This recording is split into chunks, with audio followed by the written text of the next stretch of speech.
Welcome back for another episode.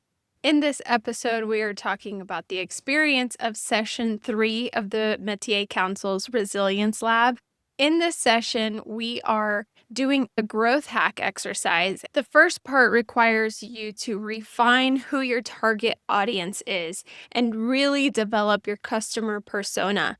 It helps you to figure out what strategy could I use if I wanted to attract this very specific person. After figuring out who your customer persona is, you create a marketing campaign or some kind of event that will be your best opportunity to capture this person. And it's not meant to be like a long-term thing that just goes for a long time. It's meant to be like a short-term run to try to capture this person. And so it can be a short campaign, it could be a live event, it could be working with a specific organization that you think that your customer would be a part of anyway and be drawn to because it's adjacent to what you do. It's a great way to start to fire off different things that you can do and test them and then measure the results of it. So we follow through this exercise and we start to measure out what we think will happen, what actually happened, and what we did to capture them. Let me tell you, ideas were flying everywhere. It was so wonderful because I think that it got the business owners to start to look at what they do from a different perspective.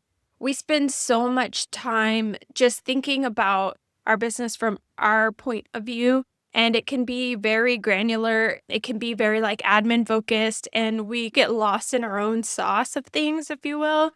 And we tend to forget what it's like from the other perspective, which if you listened to last week's session that we did, we started to think about the perspective from our customer's perspective. And so now we really are diving into that and we're building out what that person is like.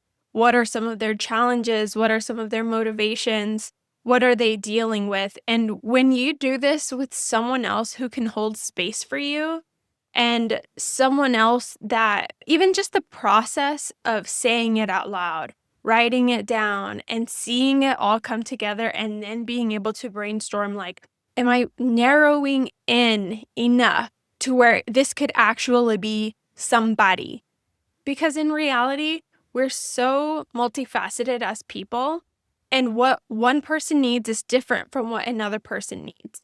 And so how we market to our audience tends to be pretty broad because they're coming from so many backgrounds, they're coming with different needs, and especially if your offering is nuanced, we tend to want to cast a big net because we don't want to leave anyone out. Also, you might be multidisciplinary and you offer different things. It can get like gray very quickly how you market to someone. But in this exercise, we're saying while our offering itself can be wide, how about we do something that really narrows in on one type of person, on perhaps one service too? Because I think that we forget, I know that we forget that you can have different marketing strategies going at the same time. And you can test them. You can figure out, what do you like doing? What worked best? Ultimately, you can ask yourself, do I need to have different entities showcasing different things that I offer? If you're a photographer, for example, if they like doing commercial or fashion, and they also have like wedding clients, oftentimes they try to lump everything together and say, these are my services. And then they have this long list of things that they offer.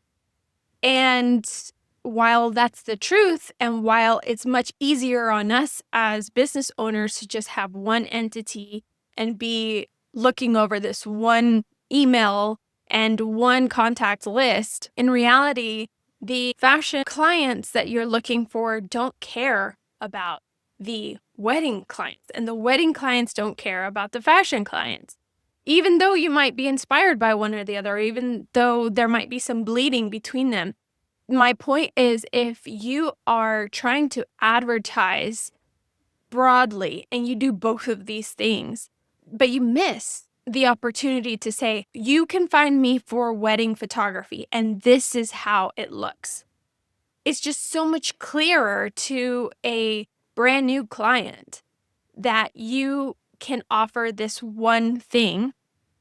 They know that you're going to do a good job with this one thing, and you'll capture them faster because you will be niche and it will be fed to them. The second that they start looking, because of the algorithm, of course, the second that they start searching wedding related things, slowly their algorithm will start filtering through wedding things. And they're not going to feed your content to someone who is looking for wedding photography if you're spending a lot of time talking about fashion photography or a lot of other things. You miss that opportunity to have been served to this very specific client. So imagine if you had a marketing strategy going that's specifically for the wedding client, then you would be fed that person. Now, you could argue that you'll miss some of the other opportunities that you could get from the fashion photography in this case. Yes, that's true. That's why I remind you that you can have different strategies going at the same time. And you might want to have different entities, or you might want to have different packages that you are actively marketing that happening at the same time or different times. You might decide to focus on one depending on the time of year, depending on what your bandwidth looks like. Like, we have a lot more power than we realize. But at the same time, that's a lot of effort. And I totally understand that. And so that's why I appreciate these like prompted exercises that we do together as a group, because the mental load is being shared. Someone else like me, like I am coaching through this practice, and I am also thinking of ways to activate an idea, a strategy to narrow in on this person. So you're borrowing brain waves with me or someone like me. And it's just a really good idea to say some of these things out loud, have it in one place, and be able to like test your ideas out. But it was so cool. So in our group right now, we have mostly service-based companies in our group. And then we have one person who's using this opportunity to accelerate a brand new idea. She's becoming a content creator. So she would be what I call a lifestyle creator. And so she's starting from scratch and figuring out like what kind of content she wants to create and how it all comes together. How can I make something from scratch as far as content is concerned that will service the direction that I want to go in, but also does service to who I am right now and what I like to do. And so that's been really cool to see as well. So my takeaway from this session that we had today is that we are really scared to let go of some parts of what we do. And I totally get it. What we offer feels like a direct representation of who we are, and they are our babies, and we've nursed them to get to this point. And so we don't want to deny ourselves of giving expression through one side. One of the members, for example, she was having a hard time picking what brand to focus on for this 5-week challenge. And just today, we realized, wait a minute, there's actually a way to bridge two brands that she's had in her mind and be able to offer it together and start to merge these two things as one.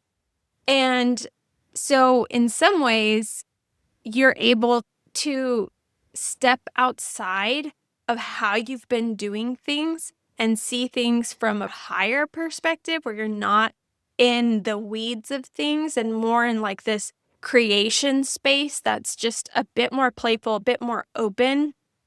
And you can do that whenever you are in a space of curiosity, you're in a space of wanting growth. These things are possible where you can be like, okay, I will let go of this other part of my business for a moment, at least just for this brainstorming session. I can let go of it for a little bit. And it allows space to bring in something new. So I'm really hoping that if you at home are in a space where you feel like maybe stuck or feel like you're not quite sure how to market yourself, I really recommend that you do a practice like this. Become a member of Métier Council. We'll have things like this happening all the time where we're working in a group setting.